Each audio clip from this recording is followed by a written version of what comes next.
Naaresto ng Police Regional Office 6 ang number 6 Provincial Level Most Wanted Person sa isang manhunt operation sa Barangay Poblacion, Bilison, Antique. Nito lamang ika-10 ng Agosto taong kasalukuyan. Kinilala ang suspect sa alias na Jovi, 44 na taong gulang, magsasaka at residente ng nasabing lugar. Isinilbi sa kanya ang warrant of arrest kaugnay ng kasong rape na inilabas ng Regional Trial Court Branch 12 sa San Jose, Antique noong ika-17 ng Hulyo taong kasalukuyan na walang inirekomendang piyansa para sa kanyang pansamantalang paglaya.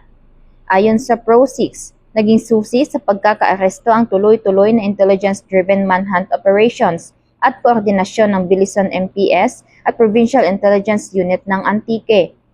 Pinuri naman ni Pro-6 Regional Director, Police Brigadier General Randolph T. Tuanyo ang mga operatiba at binigyang diin ng kahalagahan ng intelligence work at koordinasyon sa pagtugis sa mga wanted person.